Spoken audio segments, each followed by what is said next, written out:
This is Hockey Unfiltered with Todd Lewis.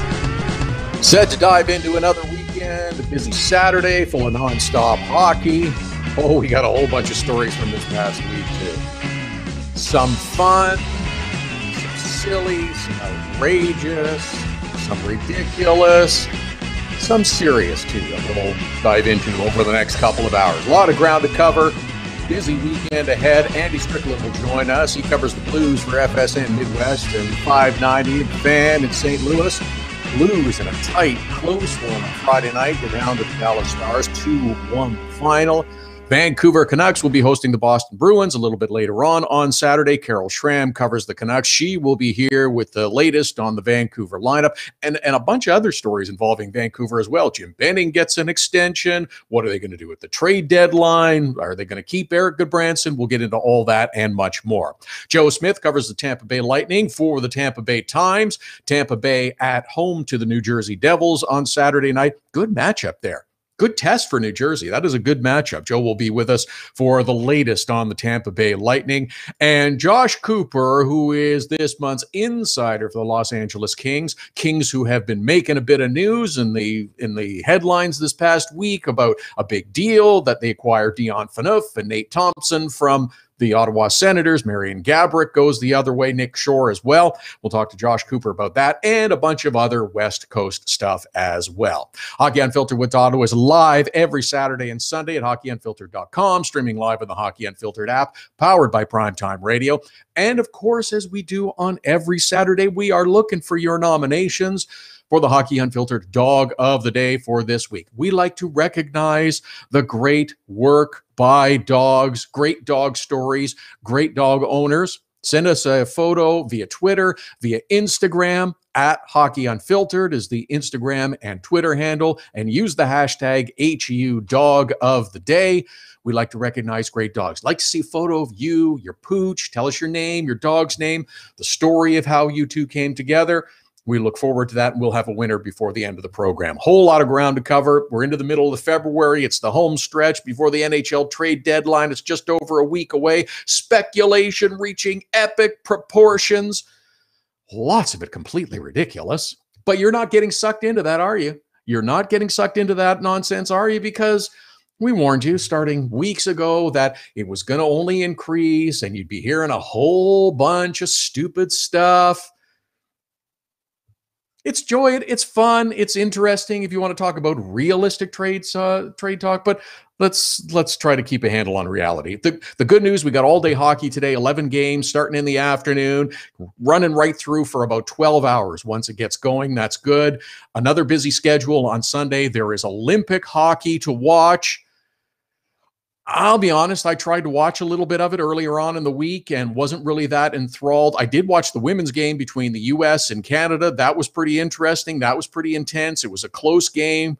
The hype will likely pick up as these two meet in the gold medal game later on as the games continue. It's not done yet, but it's a foregone conclusion that this is going to happen. It kind of got interesting this morning. If you weren't aware, Team USA was playing again against Russia, or the Olympic athletes of Russia, if you prefer. US kind of got waxed 4-0. Ilya Kovalchuk had himself a day, popped 2 goals in about a half a minute. Thinking maybe Ilya Kovalchuk's auditioning. He'd like to come back to the National Hockey League, possibly some interesting post-game comments. So maybe this heats up the interest in the Olympics.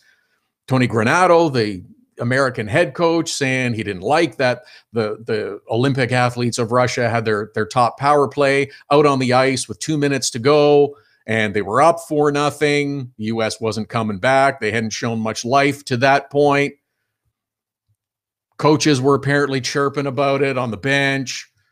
Ilya Kovalchuk afterwards saying, you guys are still showing I'm paraphrasing, but you guys are still showing the TJ Oshie highlights from the goals he scored 4 years ago, right? Maybe that'll change now. So maybe these darts fired by both sides, maybe that will pick up interest a little bit. But honestly, it hasn't been that enthralling. Team Canada lost on Friday night in a shootout. If Team USA and Team Canada were doing well, I think there'd be more interest in Olympic hockey, but there's not really a lot. Maybe this will perk up now. But honestly, the lack of real enthusiasm and excitement about the Olympic hockey tournament round might work to the NHL's advantage in the long run. Possibly. As I mentioned, a whole bunch of stuff going on this week. Some of it good, some of it fun, some of it not so good. We had that terrible shooting in Parkland, Florida. I've got some thoughts on that and comments that I want to get to, but we'll save that for later on in the program. On the hockey side, we had 4 games on Friday night. We had some decent games. I was watching for a little while and thinking, I'd like to see a little more scoring. I'd like to see a little more activity on the score sheet. Significant playoff implications in a lot of games. Mentioned since after the All-Star break that the intensity of games seems to have gone up a little bit. We had a real typical playoff style game, if you will, between the St. Louis Blues and the Dallas Stars.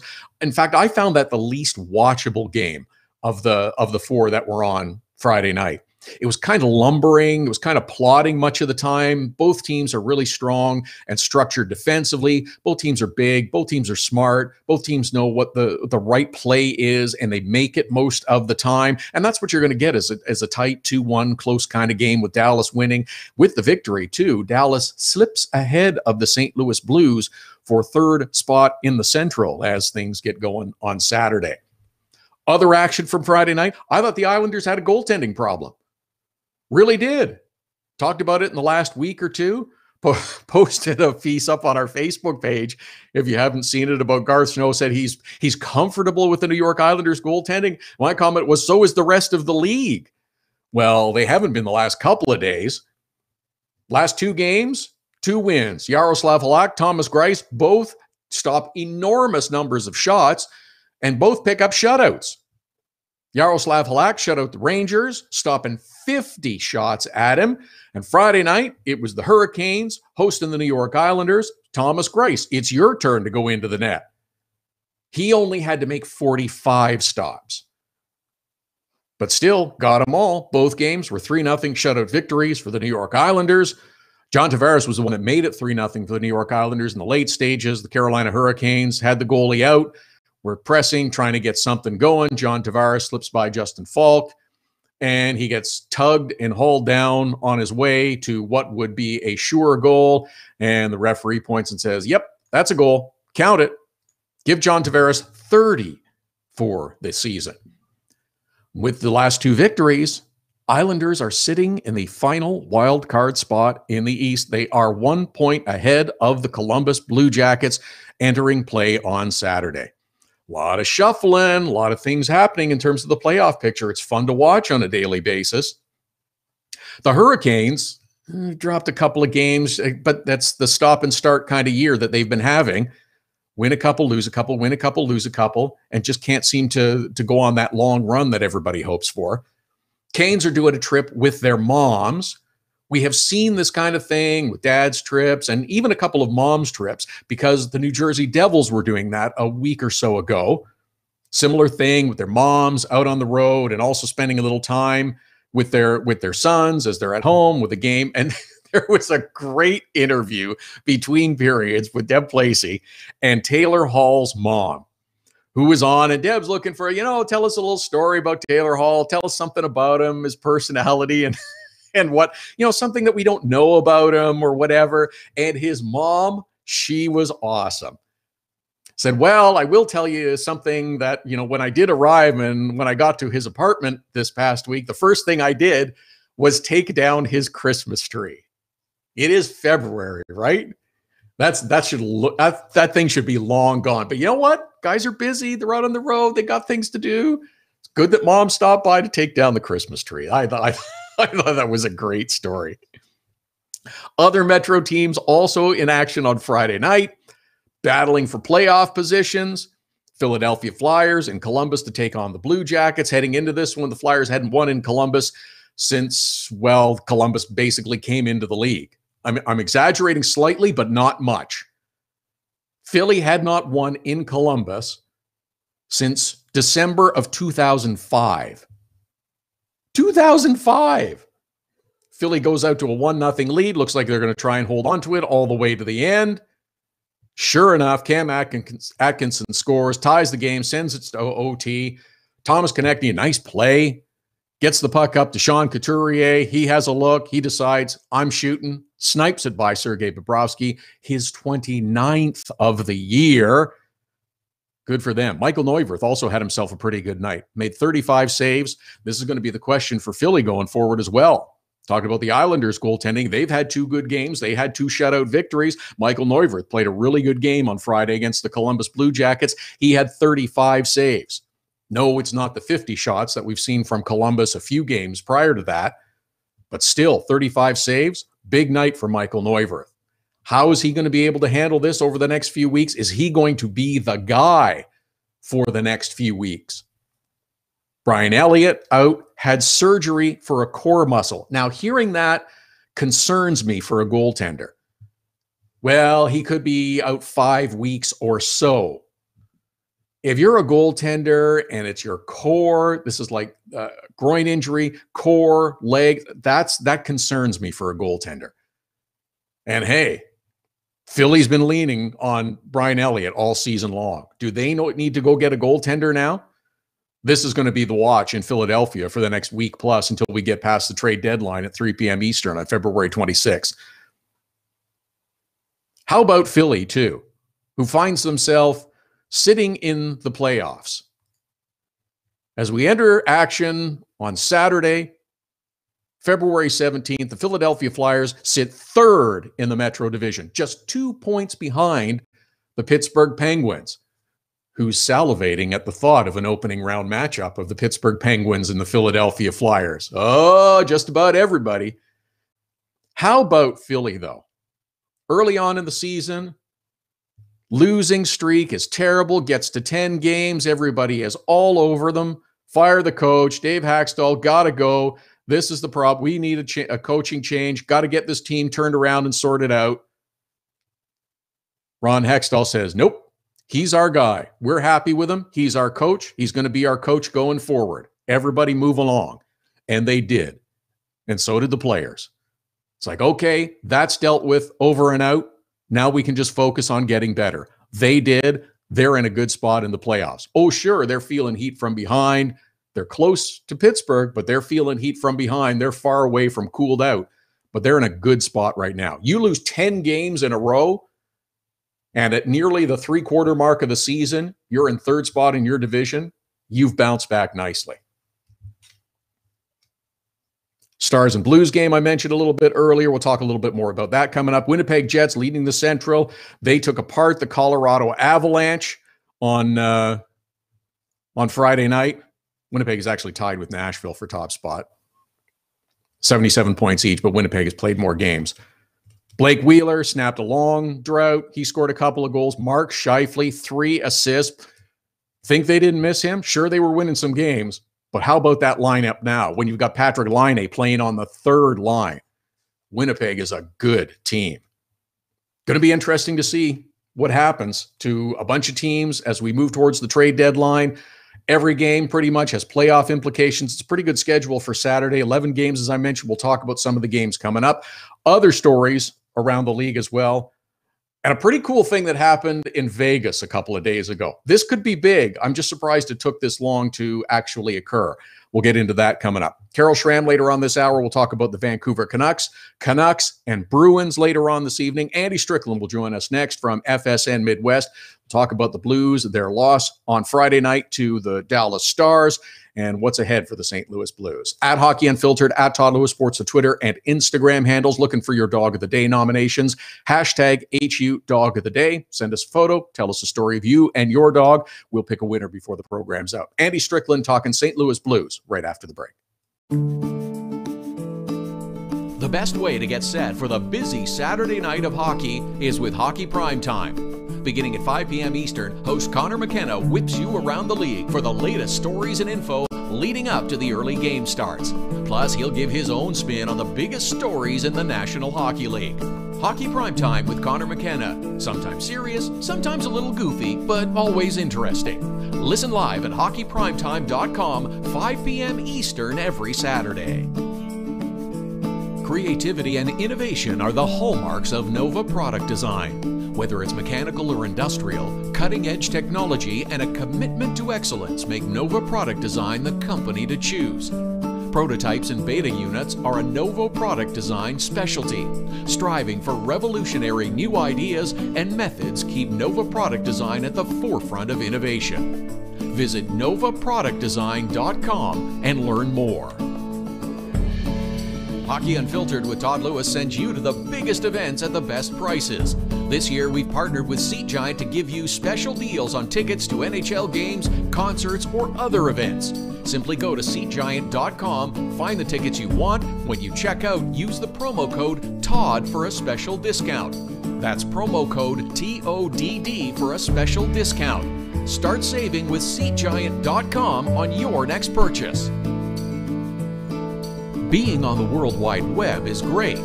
Being found is the tricky part. 1-844-SEO-LEAD. Search engine optimization is the only way your business can get a leg up on the competition. 1-844-SEO-LEAD. For the necessary tools to make your business stand out in a crowded marketplace, 1-844-SEO-LEAD.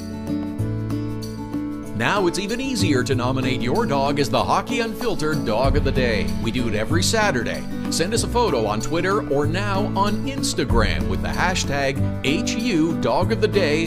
We choose a winner every Saturday. That's simple.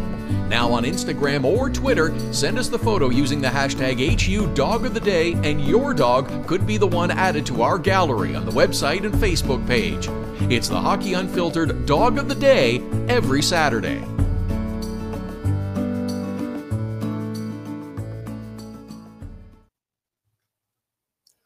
Welcome back. This is Hockey Unfiltered with Todd Lewis, Saturday edition, here every Saturday and Sunday, 11 Eastern, 8 a.m. Pacific at hockeyunfiltered.com, streaming live on the Hockey Unfiltered app. Twitter and Instagram handles to reach us, Todd, at Todd Lewis Sports, at Todd Lewis Sports, and at Hockey Unfiltered, both on Twitter and on Instagram. Busy program coming up. Carol Schram will join us shortly. We'll talk a little Vancouver Canucks. Joe Smith with the latest on the Lightning. Josh Cooper also about the West Coast teams. Pleased to welcome back to the program our friend from FSN Midwest and 590 The Fan in St. Louis, covering the St. Louis Blues. At Andy Strickland is how you follow him on Twitter. He joins us now. Andy, that was about as close to a playoff game as I have seen from the Blues and the Dallas Stars last night, and I have a sense that the next meeting in a few weeks will be similar when these two teams meet up. Yeah, I would agree. Dallas probably didn't bring their best game, at least offensively. I mean, they only had 16 shots on goal. St. Louis probably carried the play, had the better of the scoring chances, Todd, but they just couldn't get any pucks past Ben Bishop, who was, the best player on the ice, probably for either team. I mean, he really brought his A game. This comes on the heels after getting fooled in a 6-0 loss in the previous game against Vancouver. Nobody saw that coming. And it's funny because Dallas hadn't played since then. So maybe they were a little too rested coming into the game. Only 3 shots on goal for the Dallas Stars in the first period. But, they were able to score more than St. Louis. And at the end of the day, that's what the game is all about, right? To get more goals. And so they move on with 2 more points. And now they're ahead of St. Louis in the standings. I mean, talking to Ken Hitchcock throughout the season, Todd, obviously he was here the last several years. And they've been chasing St. Louis for so long. You never thought that they'd be able to catch them, but now they have. So this is truly going to be a dogfight, and it makes things even more interesting down the stretch here. For fans, it's wonderful to watch the battles that are going on in the Central Division. And the game last night, as you mentioned, Dallas, probably you're right, too many days off, and teams are often lethargic after a long layoff. Look at teams after the bye weeks. They're a bit sluggish, but they found a way to win. And the Blues didn't find a way to win some games this past week. They've now lost 3 straight games, and not that there's panic, but there's pressure because, as you mentioned, the Central Division is so competitive, and if you lose a game or 2, you find yourself slipping in the standings. A close one in overtime against the Nashville Predators, and also a loss last week against the Pittsburgh Penguins, and now the Blues will have to refocus getting ready for their next contest coming up next week.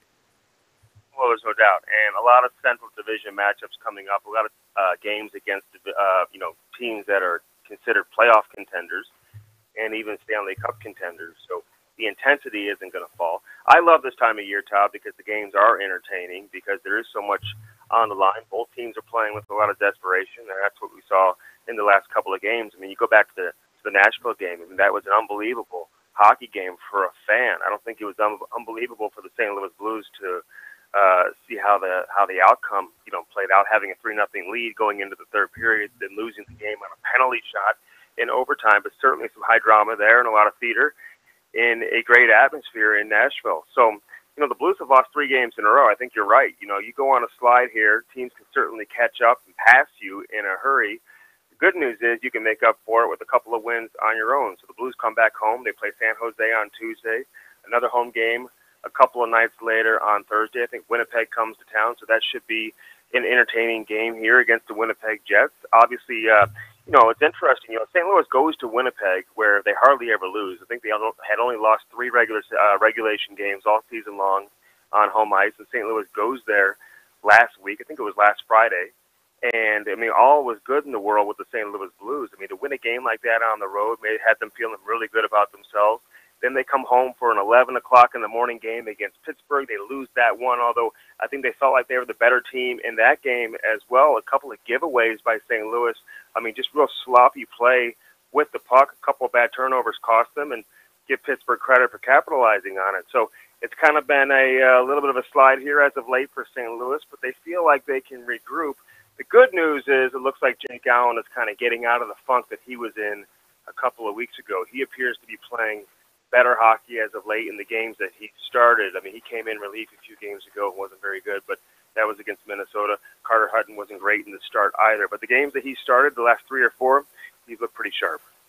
Yeah, and that's good for the Blues, having that tandem working again as they expected it to be at the start of the season, where you can go to Carter Hutton when needed, but Jake Allen should be the guy at the end of the season as the Blues enter into the postseason. Andy Strickland is our guest from FSN Midwest and 590 The Fan in St. Louis, at Andy Strickland to follow him on Twitter.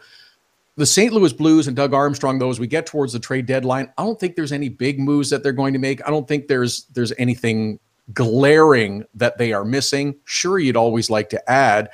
I like the deal they made with the Toronto Maple Leafs. Now, I think this is a long-term deal. I don't know how much Nikita Soshnikov is going to help the Blues this season, but I like him because he seems to be able to play a style that's suitable to the St. Louis Blues. He shoots the crap out of the puck, to quote our fantasy expert, Steve Laidlaw, and I think he's going to be a nice fit in St. Louis in the long term. Yeah, no, I would agree. This is a really hidden, under-the-radar move by Doug Armstrong of the St. Louis Blues, and you just wonder if this sets up a potential second move that's to come between now and the trade deadline, because everyone focuses on, rental players, Todd, and, draft picks and prospects, but don't ever be shocked if you see a roster player or even more, maybe 2 roster players get moved out, before the trade deadline. I think that's the type of move that Doug Armstrong's looking to make, to be honest with you, are hockey trades, and we'll see if he's able to pull something off. But you look at Soshnikov, I would agree. I remember a game last year, Blues in Toronto. He was chasing around Vladimir Tarasenko all day long. He had a couple real big hits on Tarasenko. Tarasenko retaliated on a couple of occasions. Maybe that game was here in St. Louis, I'm trying to remember. But regardless, he really stood out for me in that game.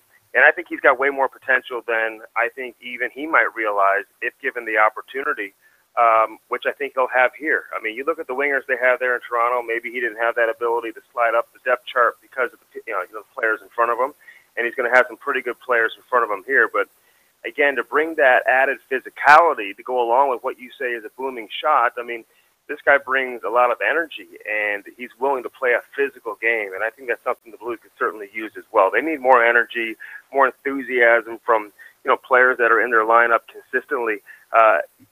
Up and down their lineup, it can't just be a couple of guys who are playing in that way. We've seen that from Braden Shen as of late, but they need other guys to really kind of, bring some of that energy and maybe leadership to the table. And maybe Soshnikov is going to be that guy. People just look at it and say, "Oh, they just gave up a 4th-round pick," but I think there's a little more to this player than people realize.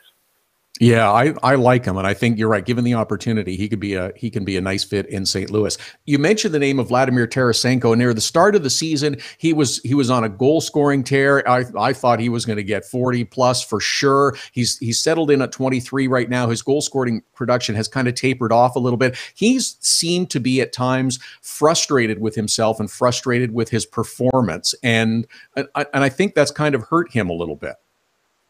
Well, I think every goal scorer, Todd, gets frustrated when you're not scoring. That's just the bottom line.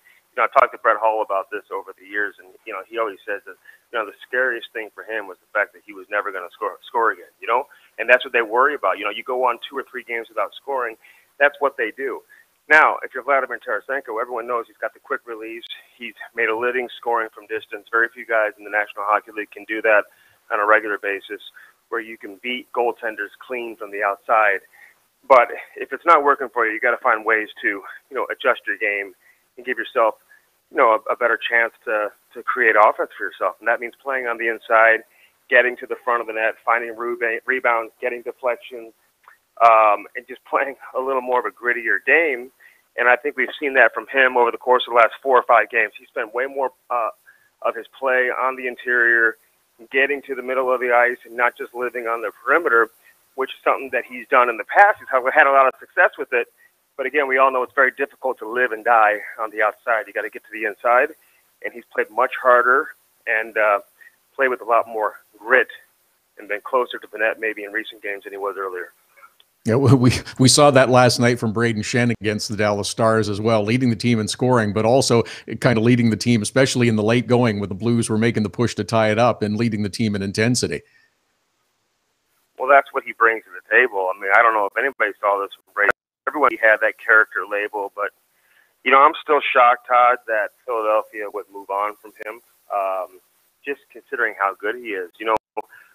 When I talked to people around Philadelphia when they made the deal, I mean, everything I heard was what he can't do. Didn't have speed through the middle of the ice, which I completely disagree. I mean, you look at him in the neutral zone, I think he plays with a lot of pace when he's coming up the ice with the puck. He didn't get an opportunity in Philadelphia to play in the middle and play the center position, so maybe they didn't see that much from him from that standpoint. Maybe there wasn't a whole lot of trust from that standpoint, but he's got a great shot. He can shoot off his off foot, off the off wing, and he can score from the outside along with the to play a heavy game. So, he had a fight a couple of games ago to kick off the game against the Colorado Avalanche. And, I'll give Gabriel Landeskog a lot of credit, too, because he didn't have to, entertain the offer from Brayden Schenn, but he did. And it just seems like since that play, I just feel like the team has been way more engaged. I feel like his leadership, both on the ice and off the ice, has taken another step and certainly gone to a higher level. So Brayden Schenn's been more than advertised in terms of what he brought in Philadelphia. I was joking with him the other day. I said, hey, listen, when you're in Philly, they tell you everything you can't do or tell you how bad you are. Here, they're going to tell you how good you are, and I think he's fed off that and gotten a lot of confidence because of it.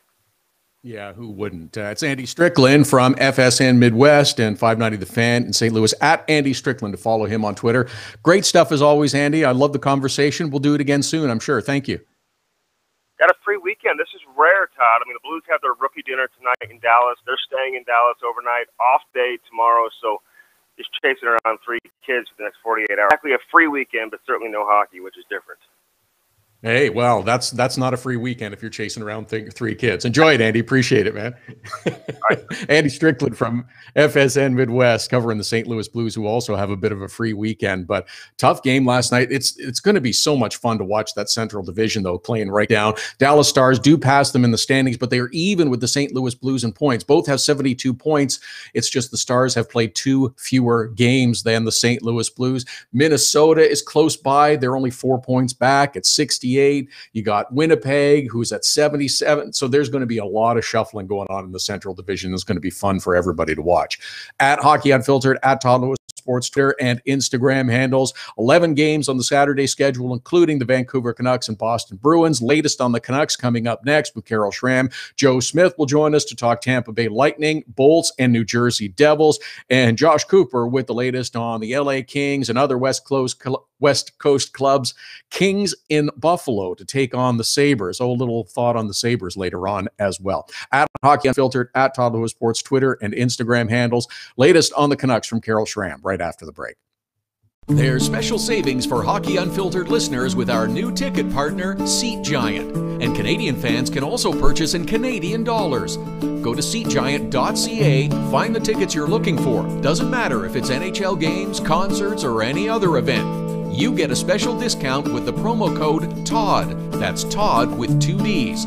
Just enter the code, get the discount, you save. That's simple. Save on your next ticket purchase with Hockey Unfiltered and Seat Giant. The best way to get set for the busy Saturday night of hockey is with Hockey Primetime.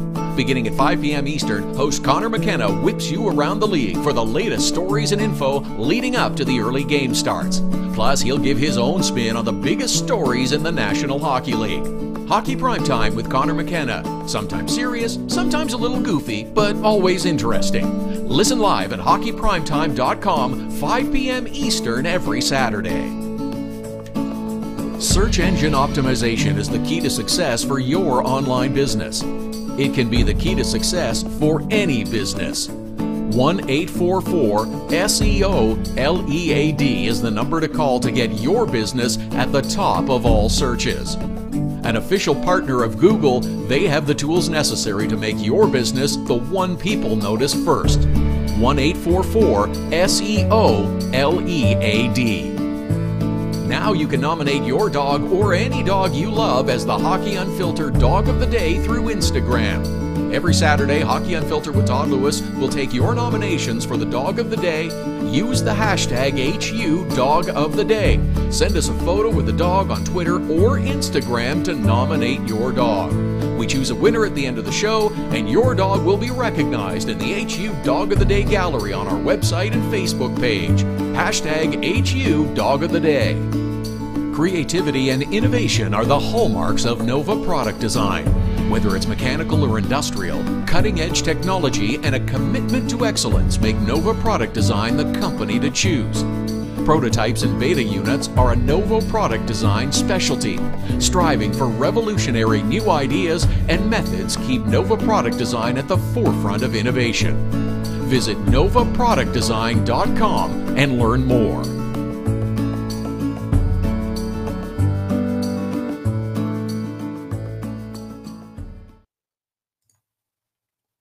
Saturday edition of Hockey Unfiltered with Todd Lewis continues. We're here every Saturday and Sunday, 11 Eastern, 8 a.m. Pacific at hockeyunfiltered.com. Streaming live on the Hockey Unfiltered app, all powered by Primetime Radio. Joe Smith from the Tampa Bay Times coming up later on in the show. We'll talk about the Lightning and their contest on Saturday night hosting the New Jersey Devils. Josh Cooper also coming up. Little Kings and West Coast talk as well. Pleased to welcome back Carol Schram, who covers the Vancouver Canucks. You can follow her on Twitter at Pool88. And she joins us now. Carol, there's about the Vancouver Canucks in the last few days. The much debated letter that went out to season ticket holders and to fans of the Vancouver Canucks about what's ahead this season and in the years to come, with optimism about the young players to come. I'm liking this kind of transparency. We see a little bit of it now. I think this is a smart move by the Vancouver Canucks, Trevor Linden and company. Well, the letter comes in conjunction with the announcement of the contract extension for General Manager Jim Benning, which has been, I would say, the number one topic of conversation in this market this season. There's certainly a divide among the fan base about whether Benning has done enough with the prospect pool that he's developed in his 4 seasons here in Vancouver, or if some of the mistakes that he's made with contracts and trades have sort of overshadowed that. So there's been, contention in the marketplace. And so I think, there was a feather in their cap when TSN announced that the Canucks currently have the number 1 prospect pool in the NHL, which is certainly not a place that we're accustomed to being. So that's something that I think that that Trevor Linden and the team have tried to build off of to create some optimism around this for Benning. Yeah, I think that they're kind of giving Jim Benning and the Canucks a bad rap for that, because when he and Trevor Linden went in 4 years ago, there was a different approach, kind of a different mandate. And after a couple of seasons, they looked at things and said, you know what, this course that we're on isn't working. We need to change. We need to go into more of a focus on replenishing the prospects and going with younger players. And I think they have done a good job at that. So I think they need to be cut some slack for that. They shifted course halfway through the 4 years. Some of that was accidental, I think. They've always preached the idea of staying competitive and trying to compete for a playoff spot. So the 28th place finishes weren't entirely by design, I don't believe. But that being said, it certainly is a better position in terms of gathering prospects for the future than we've seen them in the past. And I do think that they've done a good job with their drafting, not necessarily with the top picks, but really it's some of the later prospects that have really come through. You know, Brock Besser as a 23rd overall pick has been a revelation this year, obviously, and is a great place for them to hang their hat. Yeah, and they do have some other good talent as well. Bo Horvat is another one. They have some others. They have others that are also on the way. Are we going to see more of the younger players and the prospects in the balance of the season? And I suspect after the February 26th trade deadline passes, we may see more. That certainly is the hope. Another big moment this week that they've been able to build off of is another late prospect, Adam Gaudette. He was picked in the 5th round in Benning's first year in 2015, or second year maybe. But he plays at Northeastern. He's in his junior year now, and is currently the leading candidate for the Hobey Baker Award and the leading scorer in the entire NCAA at the moment. And Northeastern won the Beanpot tournament in Boston last weekend, or on Monday. And that's their first win in 30 years. And Gaudette scored a hat trick and was MVP in the tournament. So he's looking like he's ready to make the jump to the NHL level. With any luck, they'll be able to put him on, you know, what we think of as the Besser path, get him signed as soon as his season ends at Northwestern this year, and get him in for some NHL games, so that the fans can see him before the end of the year. Carol Schram is with us covering the Vancouver Canucks. At Pool88 is how you follow her on Twitter. Canucks and the Boston Bruins, a late start to wrap up a busy 11-game Saturday in the National Hockey League. Now, I mentioned the trade deadline, and everybody's kind of focused on Vancouver and what they might do, what they might not do. Are they going to, do you believe they will be able to sign Eric Goodbranson, and is that a good move for the Vancouver Canucks? That's when you could really argue either way. Again, if we're going to focus on, you know, collecting draft picks and building for the future, if they can get, you know, a late first rounder for him, then it's a move that certainly needs to be considered. Goodbranson's been playing in the top pair the last week with Alex Edler, and for the most part, he's looked not too bad. So you can argue there that, you know, maybe he's being showcased for a deal, or maybe they're just testing to see if they can get more out of him if they do commit to a long-term contract. We're hearing the possibility of maybe 3 or 4 years is sort of what is on the table. Word is that they're talking with Goodbranson's agent this week, and you know, with the deadline just over a week away, they're going to need to make a decision pretty quickly on whether or not they're going to keep him or let him go. Certainly, he brings a different element on defense from any of the other Canucks defensemen as a bigger guy, but he doesn't play as physically as his reputation. So that's another sort of question mark for the people who say that he does need to get moved. Have the injuries he's endured perhaps taken a bit of a toll on Goodbranson? Because that would be my worry if I'm acquiring him. That would be our worry if he's staying too. Yeah, I can see that from both perspectives. You're right. Okay, so another name that's going to get thrown out is that of Thomas Vanek, who came in on a low cost contract, and you kind of wondered about, but he scored some goals. He's proven to be a good professional, and I think a positive influence on some of the younger players. He's the one of those two that I would probably lean more toward trying to sign for another couple of years. With Vanek, he was certainly brought in with the idea that he could be flipped at the deadline, and he has been a great value signing.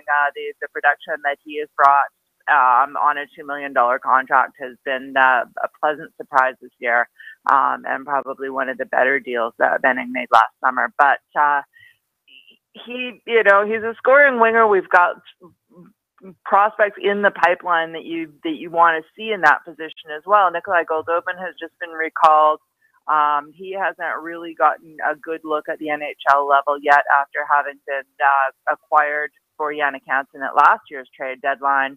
Reed Boucher was one among the leading scorers in the AHL this season, and he's up with the team as well, with thanks to another round of injuries. So there are certainly players who can slot into the Vanek spot if they're able to move him.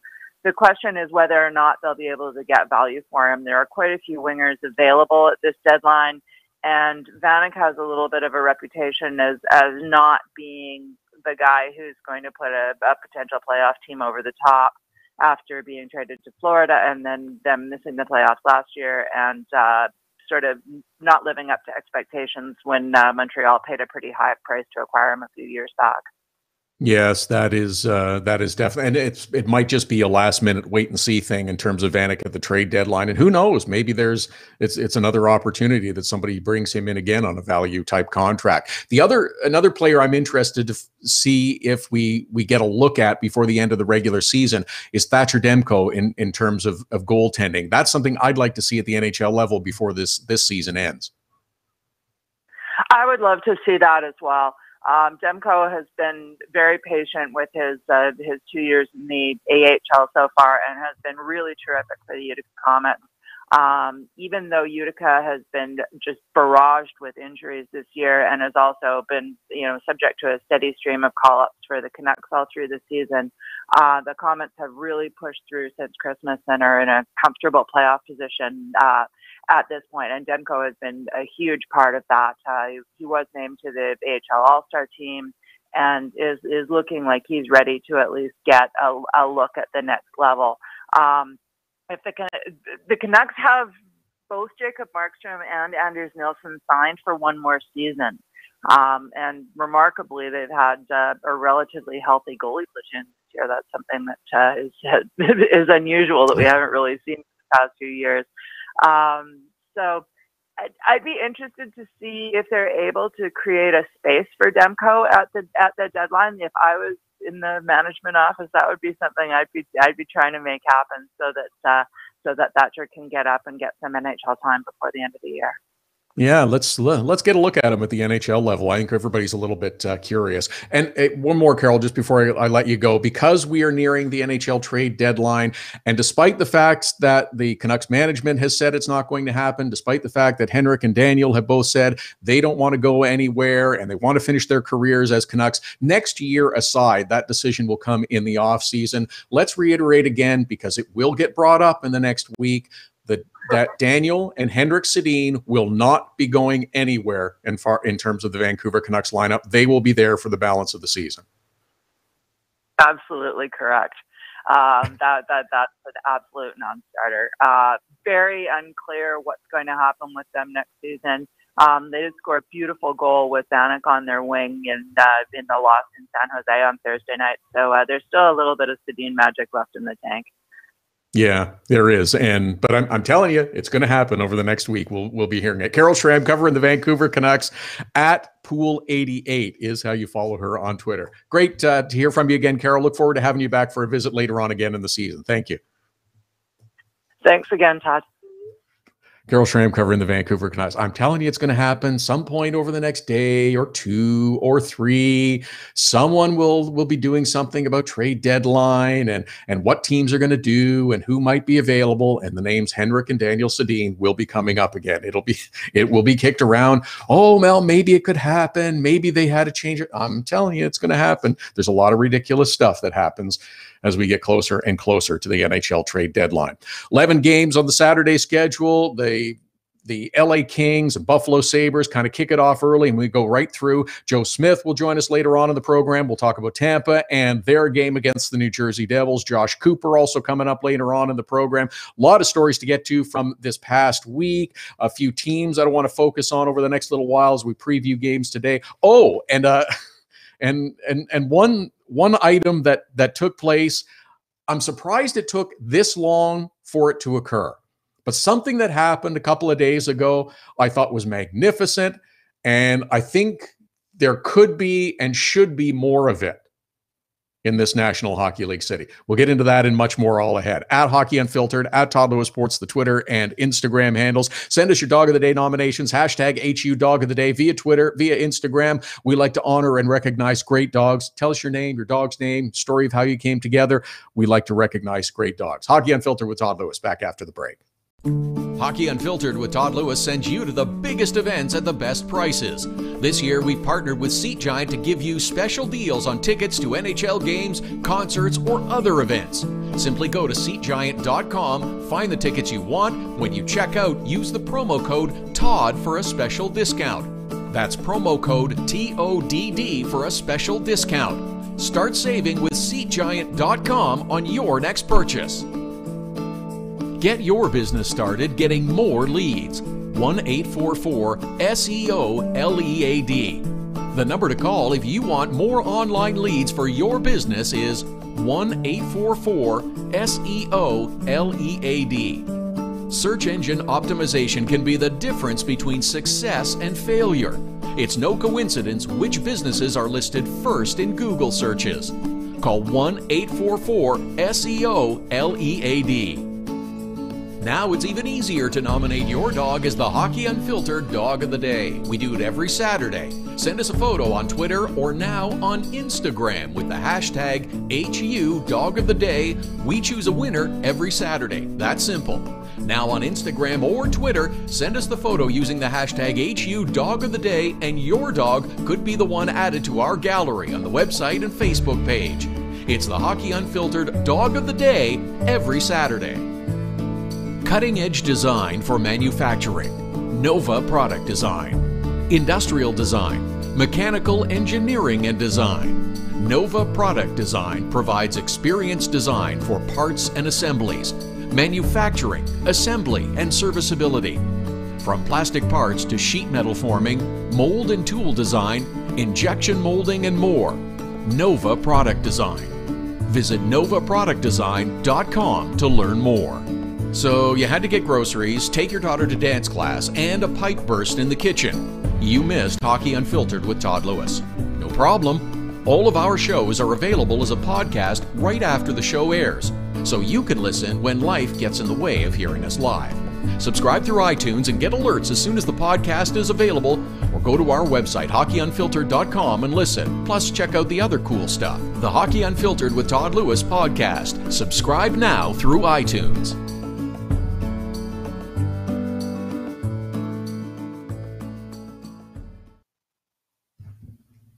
Welcome back. This is Hockey Unfiltered with Todd Lewis. It's the Saturday edition. At Hockey Unfiltered, at Todd Lewis Sports, the Twitter and Instagram handle. So I'm a klutz today. I just spilled water on myself. I don't know what it is. It's just, it's Saturday. It's the weekend. It's something. I spilled water on myself. I cut myself earlier today. It's I don't know. Maybe I should probably not be operating heavy machinery today, but I'm going to try and persevere for the next hour plus. In the next hour, Joe Smith from the Tampa Bay Times will join us and talk a little Tampa Bay Lightning, the Lightning and the New Jersey Devils on Saturday night.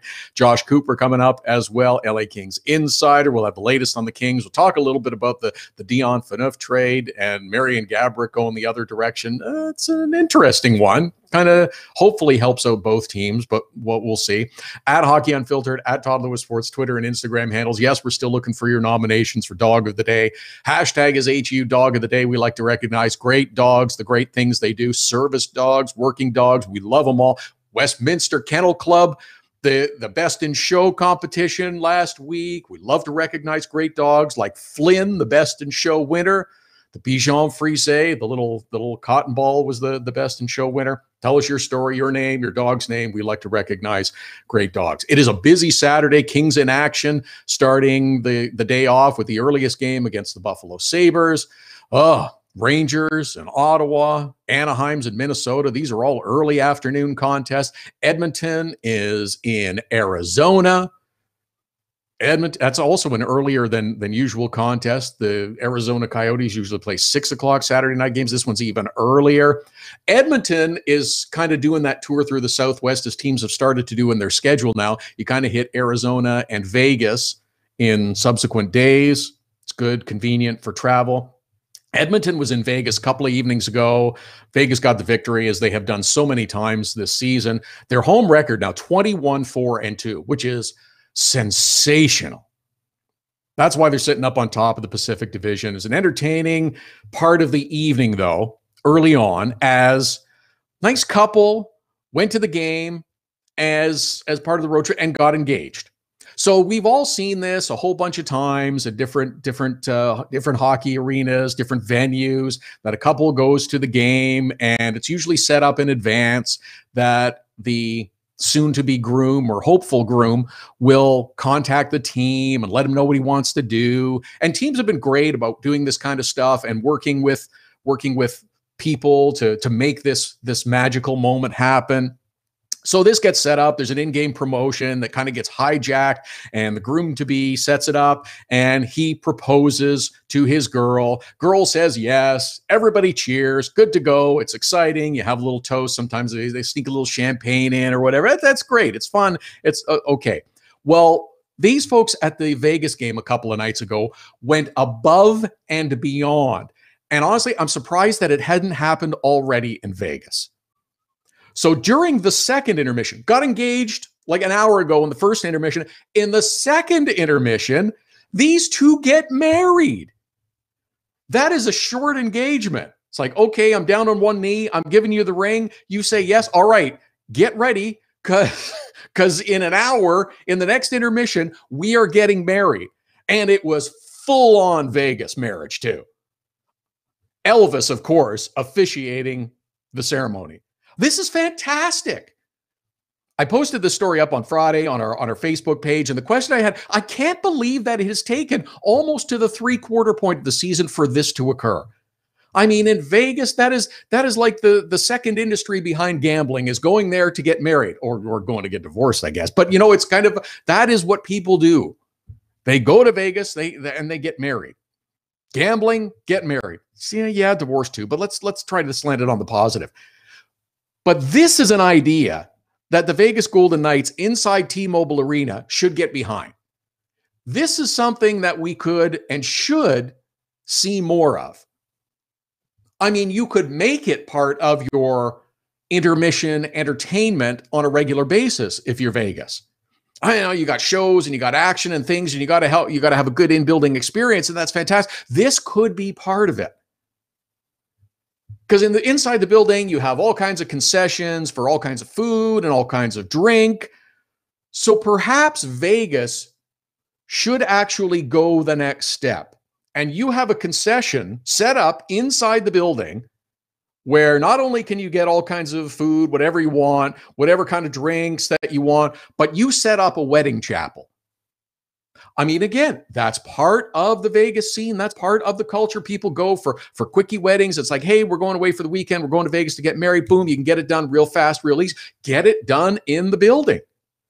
Set up a concession. I mean, you got merchandise that you have for sale. You have all kinds of food and drink and other stuff. I could see this being successful.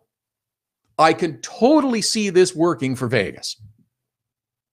Get beers, you get giant hot dogs, you get chicken fingers, you got steak sandwiches, whatever you want. Then you got another line to get in if you want to fill out the form and get married. Now, these folks that did this a couple of nights ago when Edmonton was in town taking on the Vegas Golden Knights, now they did the classic routine of having Elvis officiate the ceremony. Elvis dropped the ring apparently too. Whoops. Slight malfunction, but it all worked out okay. So that could be part of the deal. Is you have whichever Vegas act you like as part of the ceremony. So you got your wedding chapel, you can make it part of the in-arena entertainment, and any of the big acts that have been playing one of the big rooms at Vegas over the last little while, those could be the people that are officiating your ceremony. Now Vegas has changed and evolved a lot over the years. So this is not just, cliche, cheesy shows. I mean, Cirque du Soleil is, what do they got? Like 10 shows at 10 different hotels. It's unbelievable. Pretty cool stuff. But you want, the big headliner, the big name to maybe be officiating your ceremony. So I'd say these people did did the whole thing with Elvis. All right, that's fine. Elvis was generations ago. If you want to go that route with the black hair and the big sequin jumpsuit and everything, that's cool. That's fine. But think about the other directions you could go with some of the more current Vegas acts. Miss Celine Dion, who has become Miss Vegas over the last number of years, performing. She was the one that brought the big money, brought the big room, and there would be people that would do that.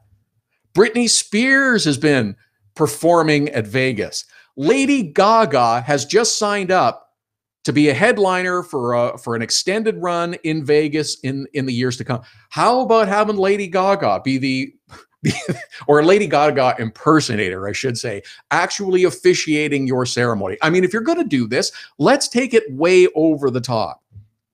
Elton John has been performing in Vegas for years and years. Now that's kind of the more current version of Elvis with the wild costumes and everything, although they're not quite as wild as they used to be. Garth Brooks had a long run in Vegas. You could do the country theme if you wanted, like everybody in the sequin outfits and cowboy boots, and have the Western theme. That would be good. Have these impersonators.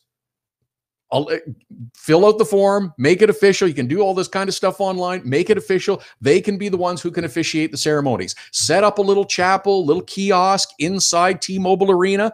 This could be a thing for Vegas. Jumping on board with that. Yeah, sure, it's kind of touristy and everything, but it's fun.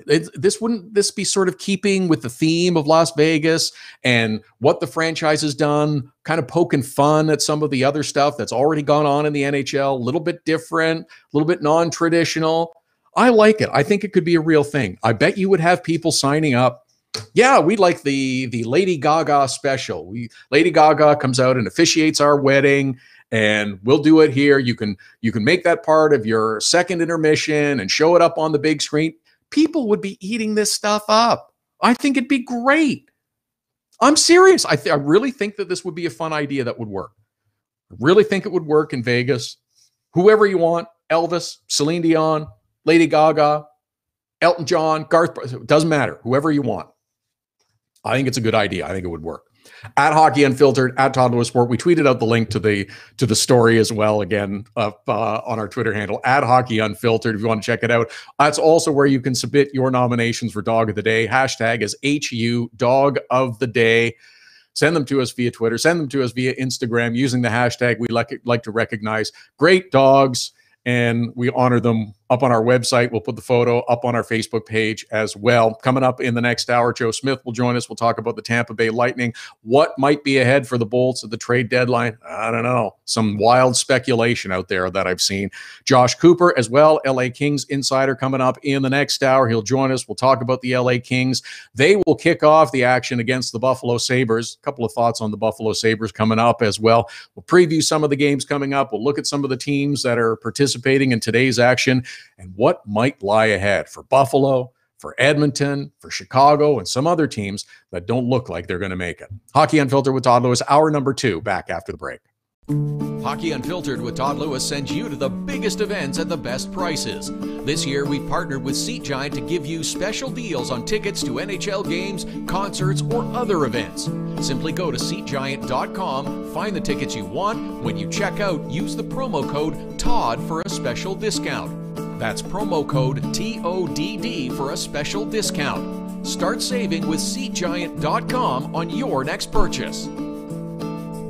Look, we know it happens. Life gets in the way, and sometimes you can't catch the live edition of Hockey Unfiltered with Todd Lewis. But we've made it easy for you to catch up on the show you might have missed.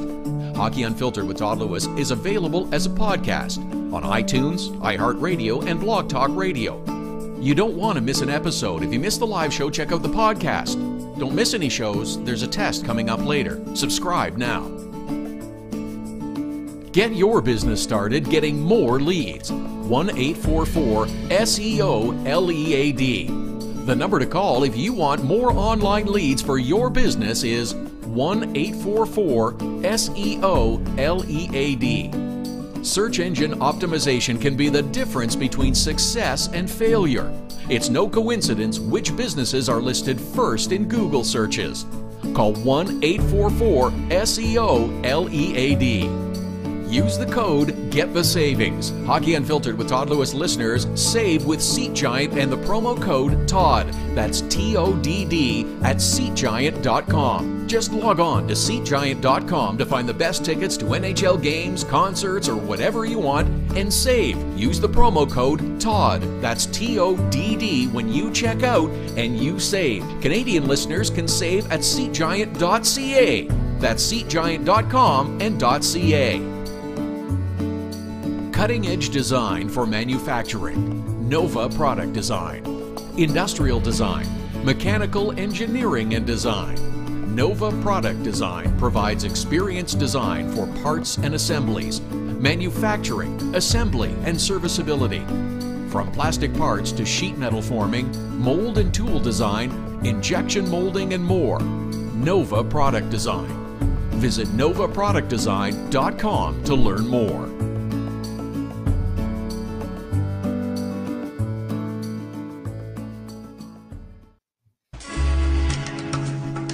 This is Hockey Unfiltered with Todd Lewis.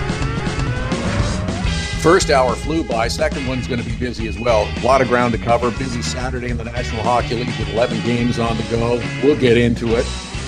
Talk about some of the stories and items from this past week. Looking ahead to the trade deadline, playoff picture. Oh, it's a fun time. Coming up this hour, Joe Smith from the Tampa Bay Times will join us, get the latest on the Lightning. Tampa Bay involved in one of the 11 on the Saturday schedule. They will play host to the New Jersey Devils. A bunch of time on the road. Tampa spends a little time at home. And also this hour, Josh Cooper, the LA Kings insider for February, will join us. We'll talk a little bit about the Los Angeles Kings, kind of jumping into the trading picture a little bit earlier than the deadline. They made the deal with the Ottawa Senators a bit earlier this week. Dion Phaneuf moves from Ottawa to LA. Marian Gaborik heads to Ottawa now. Well, for the time being, at least. We'll see how long that is, because that's part of the speculation is they might not be there for all that long, because the deal was about saving some money for the Ottawa Senators. At Hockey Unfiltered, at Todd Lewis Sports, our Twitter and Instagram handles. Todd at hockeyunfiltered.com is the email if you need more characters. We're looking for your Dog of the Day nominations as well. Use the hashtag HU Dog of the Day. We do it every Saturday. Send us a photo via Twitter, via Instagram. Tell us why your dog should be the Dog of the Day. We like to honor great dogs and great dog stories. Tell us your name, your dog's name, and the story how you two came together. We like to recognize great dogs. Like the Westminster Kennel Club, Best in Show Dog Flynn, Bichon Frise, winner this past week. A lot going on in the NHL this past week. A lot going on in life this past week. That terrible shooting in Parkland, Florida. Some thoughts and comments about that before the hour is done as well. But we're looking forward to a busy Saturday. As mentioned, LA and Buffalo kind of get things going, kicking off the action. We had tight matchups on Friday. Close games, playoff matchups. Philly, Columbus fighting for playoff spots. The Flyers come out on top in overtime. Sean Couturier, 29th of the year, snipe. Islanders, back-to-back shutouts. Did the Rangers one night, Carolina the next, 3-0. They get the victory. Dallas and the Blues, a close one. Central Division battle, 2-1, Stars on top. Dallas now third in that division. Same number of points, played fewer games.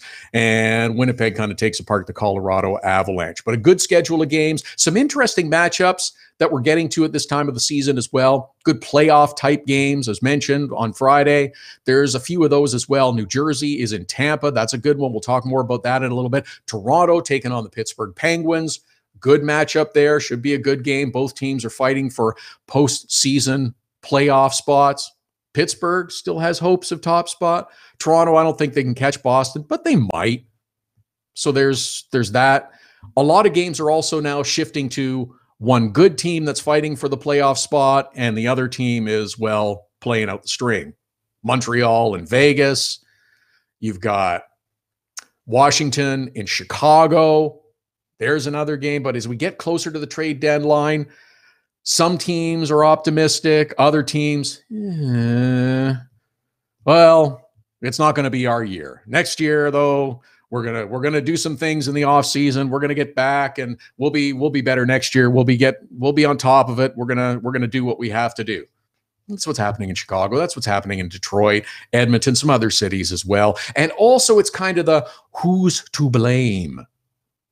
Lots of piling on about who's to blame, what went wrong, and there's a whole bunch of suggestions about how teams should be approaching the future, what they should be looking at, moves they should make. Some suggestions more realistic than others, some downright nonsensical, outrageous trade suggestions and player move ideas. It's been apparent for a little while now that the Chicago Blackhawks are not going to be in the postseason. They won't be part of it for the first time in a decade. But you know what? They can look back over that decade and see 3 Stanley Cup banners hanging in the ceiling of the United Center. And that's pretty good consolation. Hasn't prevented, though, people suggesting that big changes are needed, big things need to happen to fix Chicago. Maybe cornerstone players on long-term contracts need to be moved out. Maybe the coach, maybe the general manager. This could be an interesting year for the Hawks in the offseason. They're like last year, they got into the playoffs, but they were out early at the hands of Nashville. And this year, their season's coming to an end after the first weekend in April. Yep, Stan Bowman was there, 3 Cup winners. He's also the guy, though, that brought back Brandon Saad for Artemi Panarin. He's also the guy that traded Nick Charmelson, and he's the guy that gave Brent Seabrook his contract. That still has 6 more years to run. And that 6 more years carries a hit of $6.875 million per, with a no-move clause for good measure. Yes, there is a price you pay for winning. 3 cups, nice. Big price to pay, though. If you win 3 cups in that short of time, you're going to pay a price. And there are some suggesting that, well, maybe we need to move on from Stan Bowman. Maybe it's time that Joel Quenneville moved on. I think we can all agree that if, for whatever reason, Joel Quenneville is not the coach of the Chicago Blackhawks come September, he will be, whenever he wants to be, a coach of another team. There is some concern about other contracts too. Jonathan Toews, his production has gone down. 10.5 for 5 more years. That's a bit of a price. So yes, do you give Stan Bowman the opportunity to refurbish, retool, whatever word you want to use, to get the Hawks back into the playoffs and moving in the right directions? I do. I think you cut him some slack. And I bring the coach back too. I don't think either of those are an issue. Hawks have also turned over their roster fairly significantly as the season has moved on. A little time, a little training camp, a few adjustments. I don't think you make the big changes that way. Yes, there is some concern about Brent Seabrook. I don't know what you're going to do with that contract. That's going to be a burden for a while. Jonathan Toews, I'm not as worried about, so maybe there's not the point production, but he's still a good guy that I want on my team. He can still do a lot of other things. And something that hasn't been mentioned much, they really miss Marian Hossa. Brandon Saad was supposed to be the guy to take over that role. Not even close. By the way, I was watching the Hawks game, and I try to point out when refs do good things. I want to point out when I believe a significant error was made by officials as well. Hawks game on Thursday, bad call by referees Wes McCauley and Mark Joannette. Ryan Hartman in a game against the Anaheim Ducks laid out Jakob Silfverberg, I believe. Clean open ice hit. Well, as we see far too often, somebody from the victim's team decides when you give one of our players a hard, clean check, you have to fight. So Josh Manson is chasing Hartman around the ice. The linesmen are trying to jump in and stop him and slow him down, but he is relentless. Gloves are off before he gets there, and he is chucking punches. Not many of them landing, but he is attacking him. And Hartman is backing up, trying to get out of the way and protect himself. Manson, though, does manage to grab him, and they topple to the ice as the linesmen are trying to keep them apart. When it's done, Manson gets a double minor for roughing, and Hartman was actually given a minor penalty as well. That's brutal. That's bad. You guys should have a look at that one, because that's a mistake. I don't know. But Chicago's got some questions. Chicago's got to look for some answers in the offseason. But I don't think it involves management changes, coaching changes, a few player adjustments. Yeah, if you can unload a big contract or two, that would certainly help. For Detroit, another team that is in action on Saturday night against the Nashville Predators. Remember when this used to be a great rivalry when they were both in the Western Conference? It maintained a good rivalry when Detroit shifted over, but Detroit has fallen on hard times while the Nashville Predators have continued to rise. Well, Detroit started out well. Remember, they won 4 of their first 5 games, and everybody was going, huh? See? Not going to be as bad as we thought. Huh? Look at that. Well, not so much. After winning 4 of their first 5, they then lost 6 in a row. Then later on into November, they lost 7 in a row. Aging players. They have younger players that they continue to barely give a sniff. You got a GM who's had a dynamite career, but has an expiring contract, so this is your starting point. Is Ken Holland coming back? Is he going to be the one to revamp your roster and your organization? Because there is a lot of change that needs to go on here. This is not going to be a quick fix. This is not going to be the possible quick turnaround and return to the postseason the way the Chicago Blackhawks are. I have seen this suggestion a couple of times. It happened again this past week. Someone suggesting that Christopher Ilitch, who is now heading up the Red Wing empire, should back up the Brinks truck to Steve Yzerman's house and keep emptying it until he decides that, yes, I'm going to come back and work for the Wings and be the GM and lead them back to prosperity. Probably a little bit of compensation that would be due to Tampa for even suggesting such a thing. Yes. Stevie Y is amongst Red Wing royalty. Led them to Stanley Cups, played an amazing 2 decades, number retired, Hockey Hall of Fame, moved into management, observed, learned, and has been a great success in Tampa. Why would he want to leave? Why would he want to leave? Great situation, great owner. If he wants more money, I'm sure he could get it. Why would he want him to leave? Even suggesting this is foolish. It's not a realistic suggestion. Say, oh yeah, we'll get him. We'll just empty gold bricks out on his front porch and till he says, yeah, that's enough, and I'm going to come back and take over. Why? That's not a realistic suggestion. Got a great gig in Tampa. Why would you leave?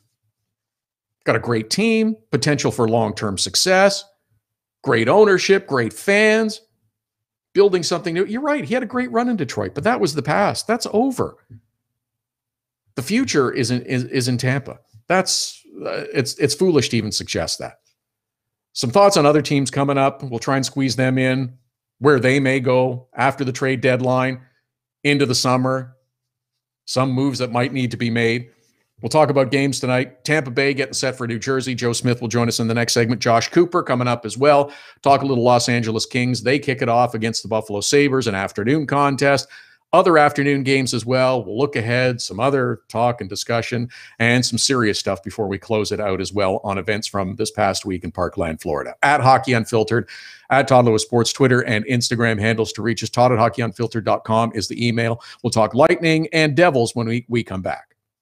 So you had to get groceries, take your daughter to dance class, and a pipe burst in the kitchen. You missed Hockey Unfiltered with Todd Lewis. No problem. All of our shows are available as a podcast right after the show airs, so you can listen when life gets in the way of hearing us live. Subscribe through iTunes and get alerts as soon as the podcast is available, or go to our website, hockeyunfiltered.com, and listen. Plus, check out the other cool stuff. The Hockey Unfiltered with Todd Lewis podcast. Subscribe now through iTunes. Get your business started getting more leads. 1-844-SEO-LEAD. The number to call if you want more online leads for your business is 1-844-SEO-LEAD. Search engine optimization can be the difference between success and failure. It's no coincidence which businesses are listed first in Google searches. Call 1-844-SEO-LEAD. Hockey Unfiltered with Todd Lewis sends you to the biggest events at the best prices. This year, we've partnered with Seat Giant to give you special deals on tickets to NHL games, concerts, or other events. Simply go to SeatGiant.com, find the tickets you want. When you check out, use the promo code TODD for a special discount. That's promo code TODD for a special discount. Start saving with SeatGiant.com on your next purchase. Nova Product Design is designed for manufacturing. Nova Product Design can get the job done with mechanical and industrial design. Nova Product Design is also fully functional for laser cutting, water jet cutting, plating, coatings, and more. Nova Product Design, innovative design and the latest technologies. Nova Product Design can design, build, and test any required types of prototypes and beta units. Visit NovaProductDesign.com. We're looking for your Hockey Unfiltered Dog of the Day nominations every Saturday. Now you can send them through Instagram. Use the hashtag HU Dog of the Day, send us a photo of your dog on Twitter or Instagram to nominate them as the HU Dog of the Day. Include your name, the dog's name, and any other cool details you want. We choose a winner and add them to the Dog of the Day gallery on our website and Facebook page. It's the Hockey Unfiltered Dog of the Day every Saturday. Hashtag HU Dog of the Day.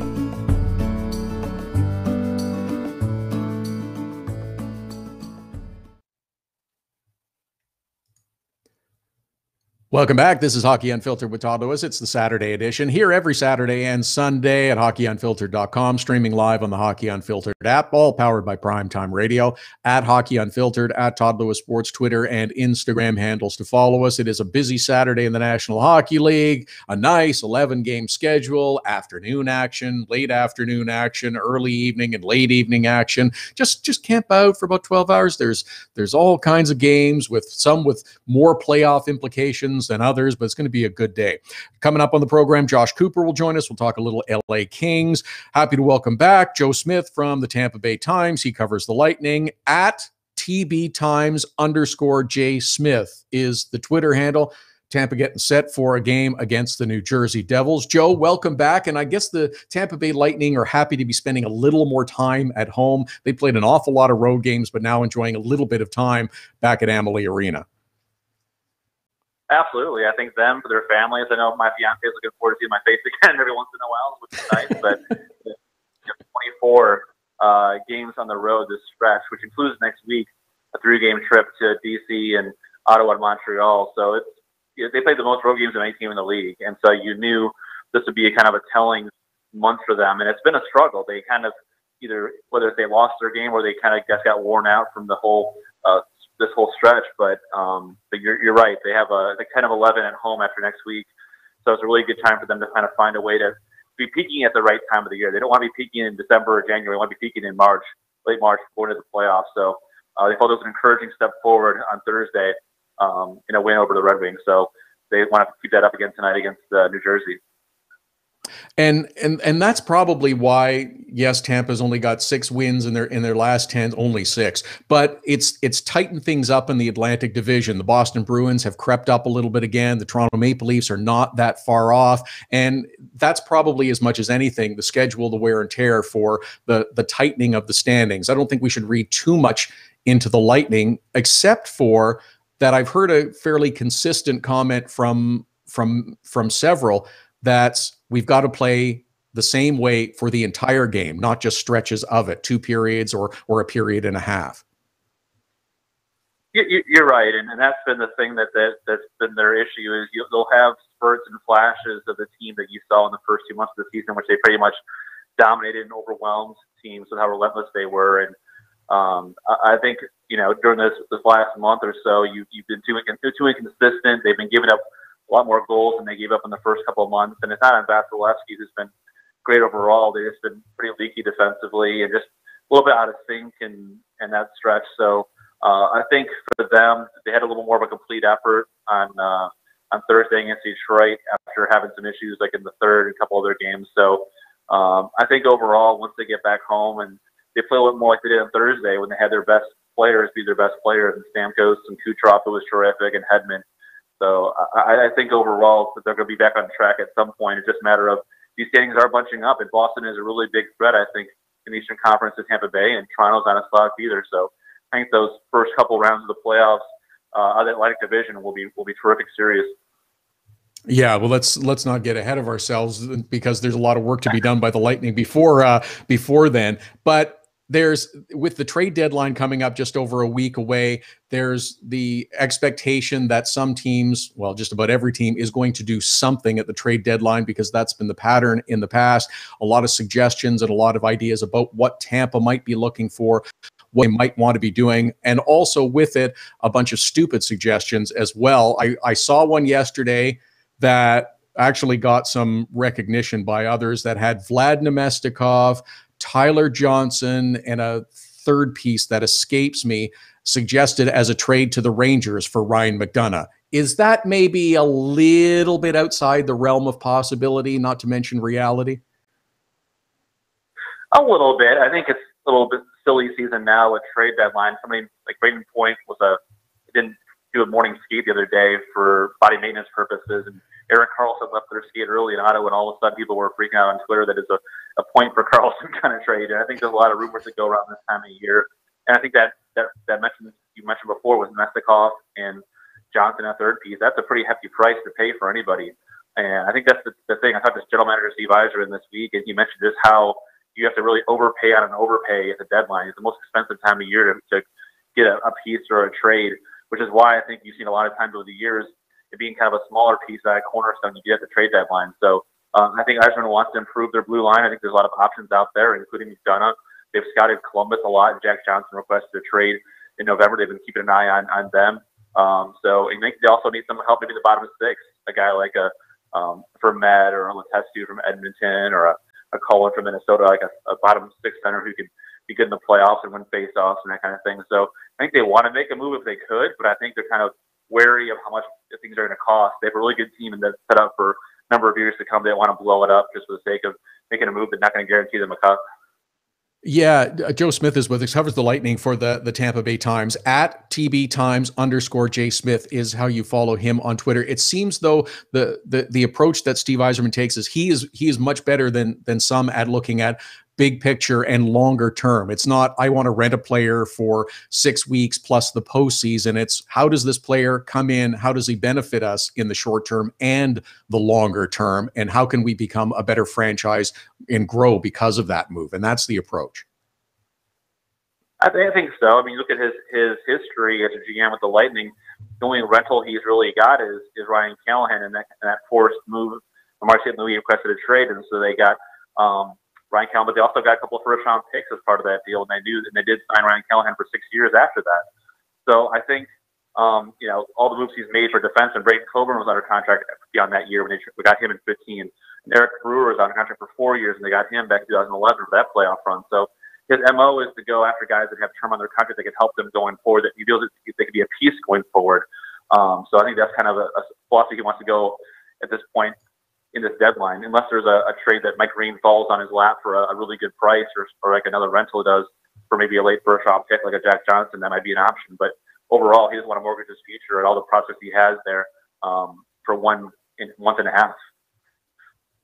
The Tampa Bay Lightning hosting the New Jersey Devils on Saturday night. Joe Smith of the Tampa Bay Times is with us. Tampa Bay, back-to-back home games before another little stint out on the road. As you look up and down the Lightning lineup, as you look at the statistics, they are at or near the top in all the important ones, whether it's goals per game, scored, goals against. Their power play is frightening to watch at times.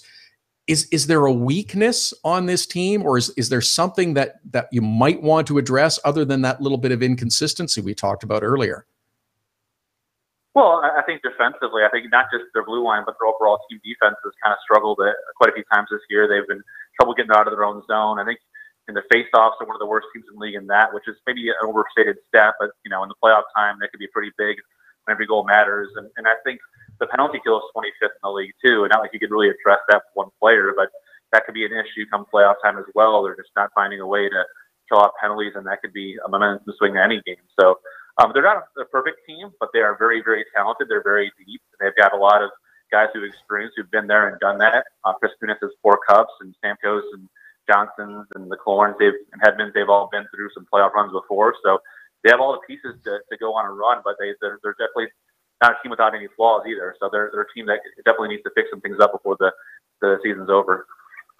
It seems that we've seen the Lightning also have some, I don't want to say interchangeable parts, but the ability to shuffle players amongst lines, whether it's moving Tyler Johnson up to the top line and playing with Steven Stamkos, or having the benefit of Braden Point having an outstanding kind of year allows them to do some other things. And that's something that you don't always see with other teams. No, I mean, you have basically like 6, 7 centers on this team. You have Nemestikov playing on the wing a lot. You have Tyler Johnson playing on the wing, as you mentioned, because of the emergence of a guy like Braden Point.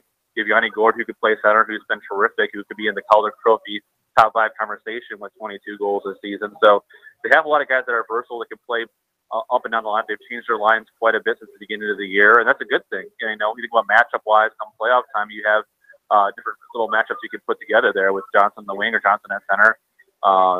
And so they've had really good depth there as far as some of the scoring that they've gotten from the bottom 6. So, you know, it's just a process, and they hope that they get on their game a little bit more the next 3 weeks before the real party starts. Mikhail Sergachev kind of burst onto the scene early on in the year. He was the principal piece coming back in the Jonathan Drouin trade, and everybody was talking early on, could be rookie of the year. He's been outstanding. His name hasn't been talked about as much in that context. His ice time has started to go up just a little bit, but I also think that the Lightning have done a really good job in managing him and managing expectations for him this year. I think you're right. I mean, there's a lot of pressure on him. A 19-year-old kid, he gets another part of this Jonathan Drouin blockbuster, and a lot of the fans initially were kind of like, "Who is this Mikhail Sergachev guy? Why are they trading Jonathan Drouin? Because he's such a kind of a established player." And then I think once people started to see what kind of talent Mikhail Sergachev has, even coaches, they were surprised at how good and how poised and how the instincts that he has for a 19-year-old kid to come into the league and do things that people have played 150 games don't even try. And so they did manage him. I think you're correct. They kind of started him off. They had Anton Stroman as his partner, one of the steadiest defensemen in the conference there, and you kind of ease him in. You don't play him, a lot of times in the defensive zone face-offs, give him a chance to start his shifts in the offensive zone. They didn't play him against the top quality players until later in the year. They kind of worked his way in. I think he found his confidence, and I know he did a little bit of a dip there at midseason, a couple of healthy scratches after a bad penalty in Chicago and some struggles, but I think he's a guy that he'd be a cornerstone piece behind Hedman for a number of years to come, and they just know that he has kind of some special offensive skills and some special skating ability that could be really, really good for them a long time. So I think overall people will be happy with that trade. I think on both sides, especially for Tampa, who's been looking for a defenseman, it seems like every year. Yeah. The other thing about Tampa, we hear so much talk about Stamkos, about Kucherov, even whether it's Braden Point or Tyler Johnson. I like the role that Alex Killorn fills too. He's not the most prolific goal scorer, but he's a great player to have and just seems to fill the role that you need for him. And especially lately, he's been hot. I think he has like 5 goals in his first 50 games, and now he's got, I think, 6 in his last 8. And you don't. He's a traditional power forward, and you don't have many guys that size on this Lightning team. A lot of guys are in that Braden Point, Tyler Johnson mold, the 5'9", 5'10". Yanni Gourde's like 5'8", So he has some size up front. He's a puck retriever, a guy who can go into the corners, and he has some really underrated skill with his shot. And that goal he got against Chicago in the 15th final where he deflected in a crazy angle to score in that game. I think he shows some tremendous skill there too. So I think he's a guy that has the size. He needs to be a factor in more games. I think he's showing that. He's finding that game the last few weeks, which is an encouraging sign for Tampa Bay. Joe Smith of the Tampa Bay Times at @TBTimes_J Smith to follow him on Twitter. Thanks for this, Joe, as always. Really appreciate it, and enjoy the time at home while you can. Absolutely. Thanks so much. Anytime we'll talk to you guys. So thank you. Appreciate it. Joe Smith over in the Lightning for the Tampa Bay Times. Lightning and the New Jersey Devils. It's 1 of 11 on a very busy Saturday. Josh Cooper will join us momentarily. We'll talk about the LA Kings and the Buffalo Sabres. Oh, yeah, a couple thoughts on the Sabres as well. Sabres and fans are a little bit restless at the lack of success this year.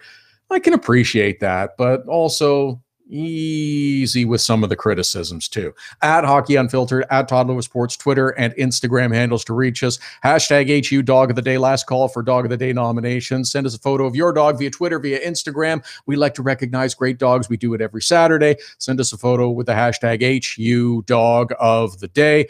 We'll pick a winner before the top of the hour. Josh Cooper with LA Kings and other West Coast stuff coming right after the break. The best way to get set for the busy Saturday night of hockey is with Hockey Primetime. Beginning at 5 p.m. Eastern, host Connor McKenna whips you around the league for the latest stories and info leading up to the early game starts. Plus, he'll give his own spin on the biggest stories in the National Hockey League. Hockey Primetime with Connor McKenna. Sometimes serious, sometimes a little goofy, but always interesting. Listen live at hockeyprimetime.com, 5 p.m. Eastern every Saturday. Creativity and innovation are the hallmarks of Nova Product Design. Whether it's mechanical or industrial, cutting-edge technology and a commitment to excellence make Nova Product Design the company to choose. Prototypes and beta units are a Nova Product Design specialty. Striving for revolutionary new ideas and methods keep Nova Product Design at the forefront of innovation. Visit novaproductdesign.com and learn more. Hockey Unfiltered with Todd Lewis sends you to the biggest events at the best prices.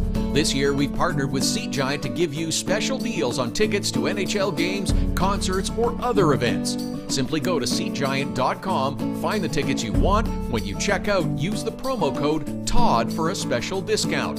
That's promo code TODD for a special discount. Start saving with SeatGiant.com on your next purchase. Being on the World Wide Web is great. Being found is the tricky part. 1-844-SEO-LEAD. Search engine optimization is the only way your business can get a leg up on the competition. 1-844-SEO-LEAD.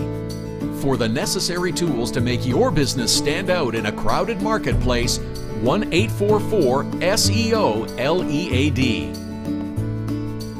Now it's even easier to nominate your dog as the Hockey Unfiltered Dog of the Day. We do it every Saturday. Send us a photo on Twitter or now on Instagram with the hashtag HU Dog of the Day. We choose a winner every Saturday. That's simple.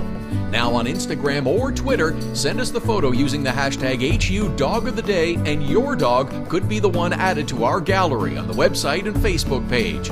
It's the Hockey Unfiltered Dog of the Day every Saturday.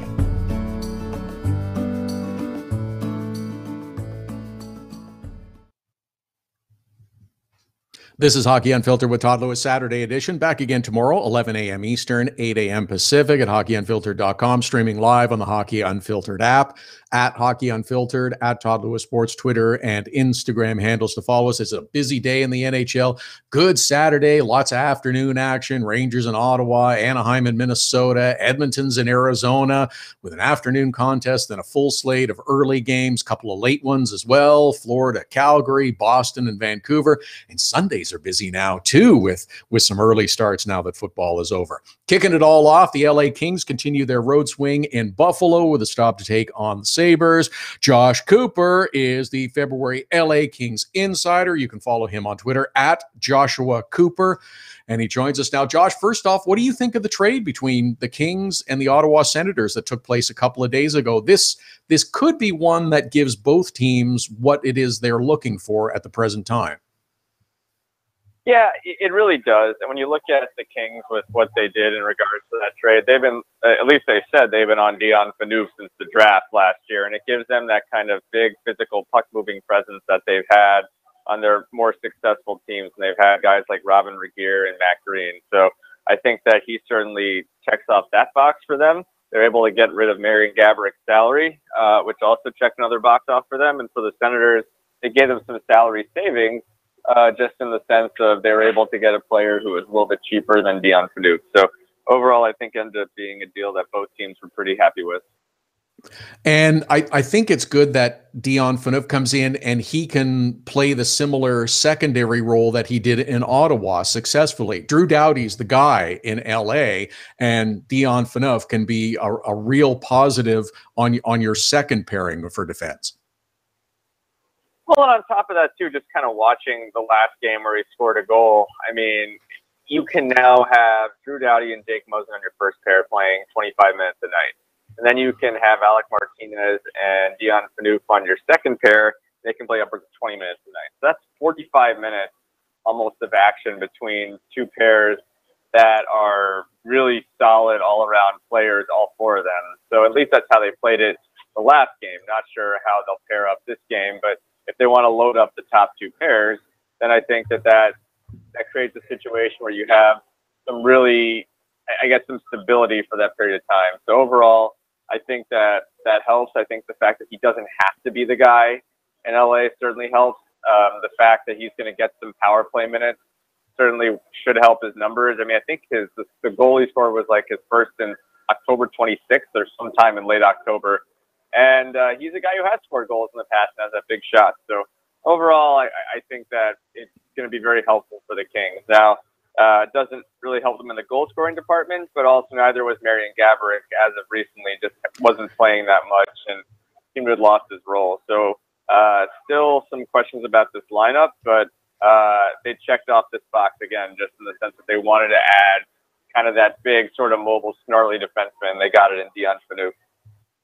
So with the addition and whatever else the LA Kings do, they are still on the outside looking in right now at 65 points in 57 games.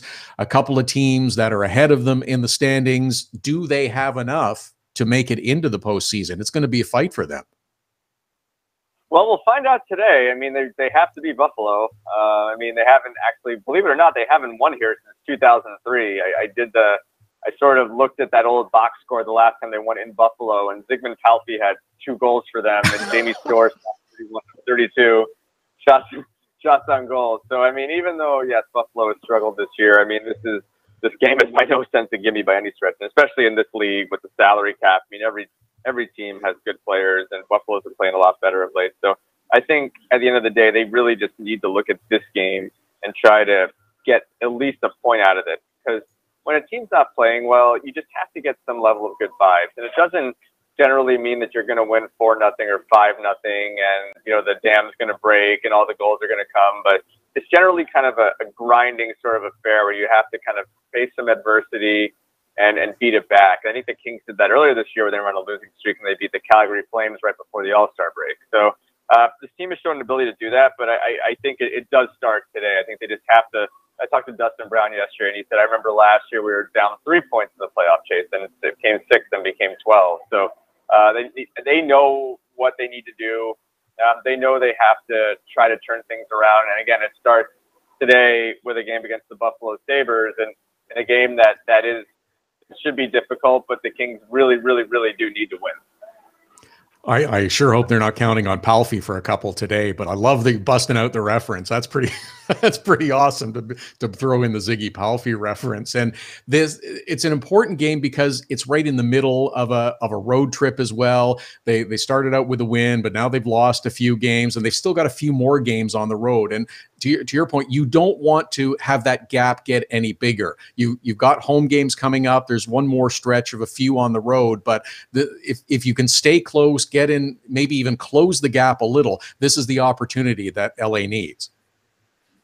Well, and the key too for this team, just in this game and moving forward, is they have to score early. I mean, they are not known as a first period team, but they have not scored the first goal in any game on this entire road trip. They have to be the aggressor here. They have to score early, because if they don't, then all of a sudden they're going to be sitting back and the pressure is going to build. And Buffalo is a team that's been playing a little bit freer, a little bit easier. They don't have the same type of pressure on them as a team, though obviously some players may do in regards to playing for spots next year and contracts and whatnot. But overall, I mean, they really just have to get the start thing figured out. They have to put teams on their heels. They haven't quite done that as of late, and they got to do that starting today against Buffalo. Josh Cooper is our guest, LA Kings insider. At Joshua Cooper is how you follow him on Twitter. Kings in Buffalo as they continue their road trip. New acquisition of Dion Phaneuf. Now, the other one that's intriguing and will certainly help when he comes back in terms of offense is Jeff Carter. Now, I don't believe he's on the trip, but I believe they're hopeful that he's going to get back soon after this road trip comes to a conclusion. Do you have anything more on the status of Jeff Carter? No, he is definitely not on this trip, but they wanted to leave him back so he could get some more practice time in because they knew that practice time on the trip would be few and far between. He was on a recent trip when the team had their dad's trip, just so he could kind of be around the guys, and also his dad likes being on those trips. And but they said that he's going to get back into practice when this team comes back.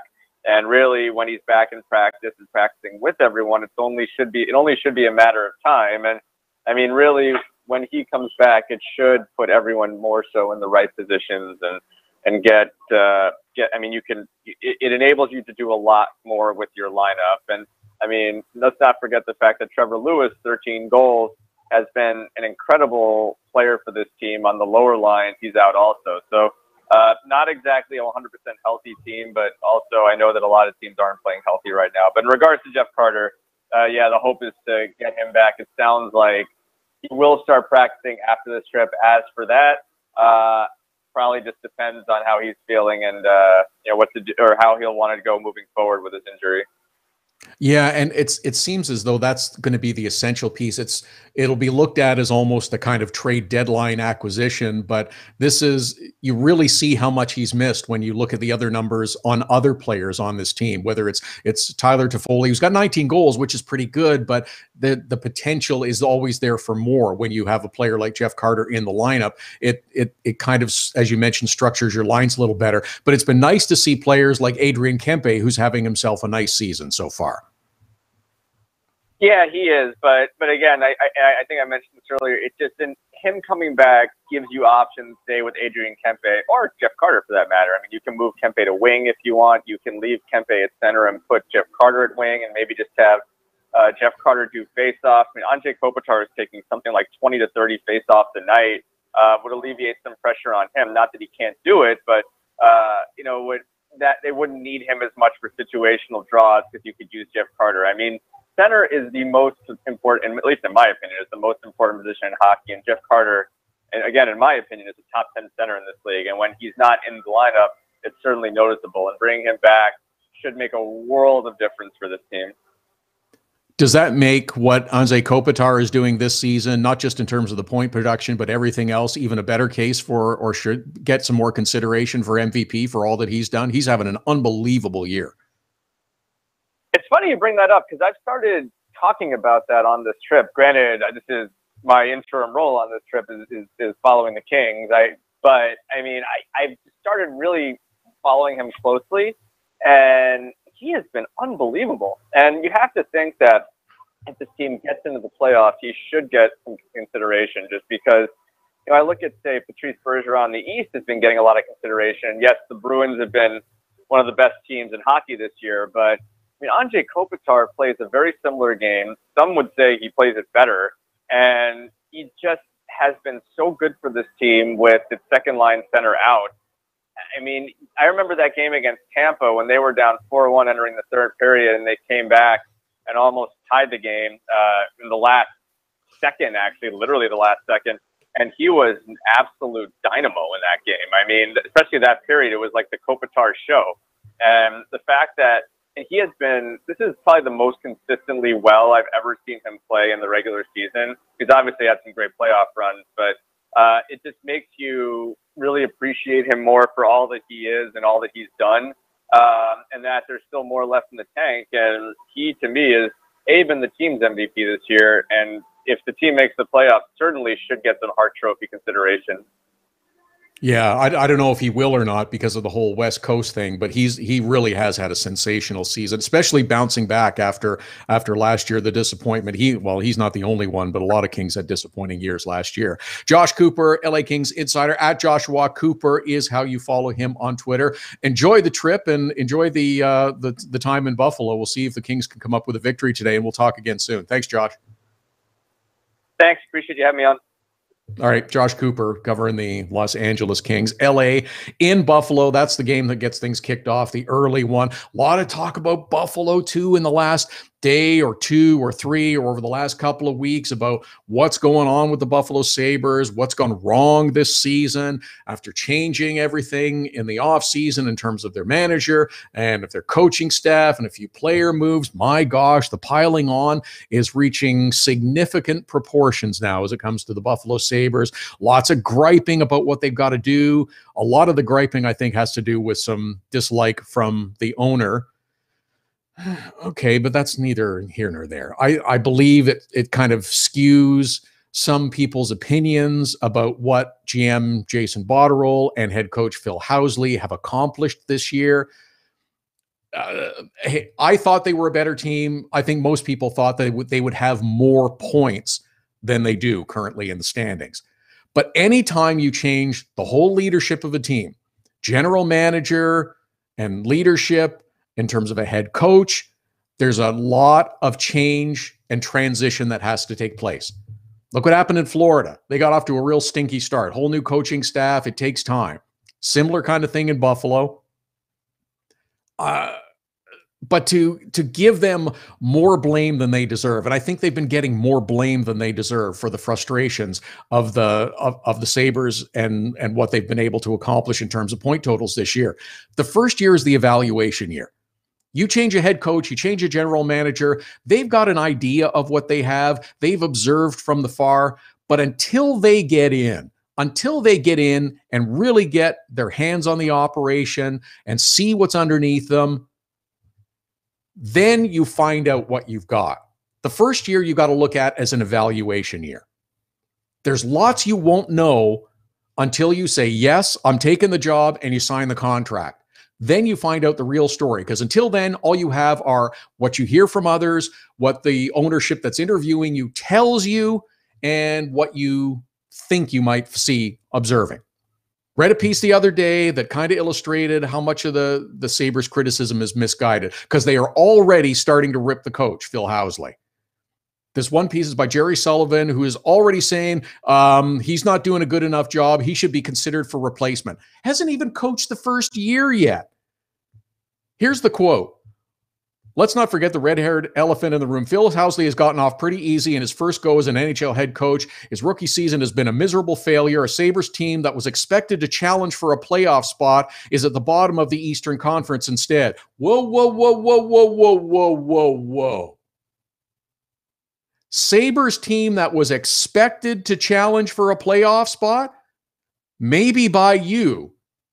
But how many others realistically expected them to challenge for a playoff spot? Be at the bottom of the East? No. But expected to challenge for a playoff spot? That's on you, bud. You got to at least have realistic expectations of your team. Biggest problem for the Sabres, they got a crappy home record. They are 8-16-4 at home, and that will generate a lot of criticism if you are losing at home. Expected to challenge for a playoff spot? No, I don't think so. That's at least another year away. At Hockey Unfiltered, at Todd Lewis Sports, Twitter and Instagram handles to follow us. Lots of hockey talk today with 11 games on the NHL schedule and stories from this past week. We're going to finish up in the next segment with some serious thoughts on some of the things that have gone on in our world in the past week, and in particular, that awful shooting in Parkland, Florida. At Hockey Unfiltered, at Todd Lewis Sports, final segment up to the top of the hour right after the break. There's special savings for Hockey Unfiltered listeners with our new ticket partner, Seat Giant. And Canadian fans can also purchase in Canadian dollars. Go to SeatGiant.ca, find the tickets you're looking for. Doesn't matter if it's NHL games, concerts, or any other event. You get a special discount with the promo code TODD. That's Todd with 2 Ds.